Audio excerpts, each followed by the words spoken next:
ইহুদি সাদা কুকুরেরা তোমরাও সাবধান হয়ে যাও। বাইতুল মুকাদ্দাস আমার প্রথম কেবলা, বাইতুল্লাহ শরীফকে ধ্বংস করার জন্য এসেছিল আব্রাহার বাহিনী। আমার আল্লাহ পাকের জমিনে তখন কেউ ছিল না আমার আল্লাহকে ডাকার। এক আব্দুল মুত্তালিব আলাইহিস সালাম, নবীজির দাদা, তিনি বলতেছেন, হে কাবার মালিক, ছোট্ট করে শুধু আবেদন দিলেন, কাবার মালিক, এই আব্রাহার বিশাল বাহিনী, ইয়ামানের দস্যু, এ দস্যুর সাথে আমি কেমনে পারবো? আপনার কাবাটাকে আপনি রক্ষা করেন। আমার মালিক বলেন, আমার নবীজির দাদা, আপনি চুপ হয়ে ঘুম পাড়েন, দেখেন আমি কি করি। জানেন না আপনারা? তয়রান আবাবিল তারমিহিম বিহিজারাতিম মিন সিজ্জিল ফাজআলাহুম কাআসফিন মাকুল।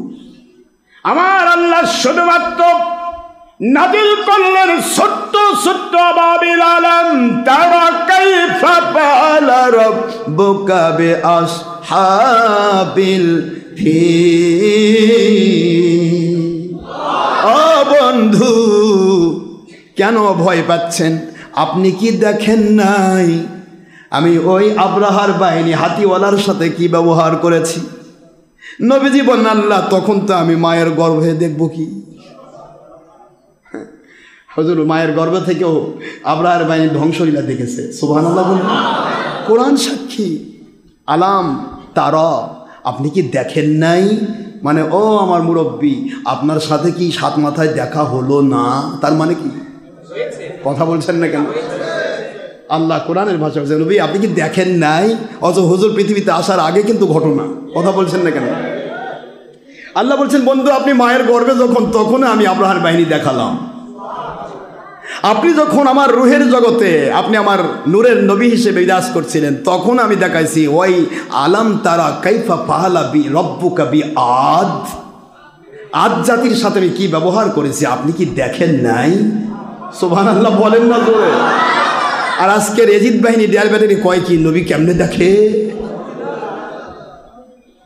নবী দেখেন খালি ওই দেখে, খালি ইবলিসও দেখে। আল্লাহ বলেন, বন্ধু আপনি কি দেখেন নাই ওই আব্রাহার বাহিনীকে তসতস করে দেওয়ার জন্য ছোট্ট ছোট্ট আবাবিল পাখির মুখে আমি নুরি দিয়েছিলাম, পাথরের নুরি, বিহিজারাতিম মিন সিজ্জিল, ছোট্ট ছোট্ট নুরি দিয়েছিলাম। এই নুরিগুলি ছোট্ট ওই আবাবিল পাখিগুলো ঠোঁটে একটা ছিল, দুই পায়ে দুইটা ছিল, যেটার উপর মারতো ডিনামাইটের চাইতে বেশি পাওয়ারফুল। মানুষটা মরতো, হাতিটা মরতো, মাটির সাথে মিশে যেত। সুবহানাল্লাহ বলেন না জোরে। হাতি বাহিনীকে মিসমার করে দিলাম। ওই সময় একটা হাতি আমার পক্ষে ছিল, নাম তার মাহমুদ। মাহমুদ হাতি বলে, আল্লাহ আপনার ঘর ধ্বংস করার জন্য আমি যাব না। মাহমুদ হাতি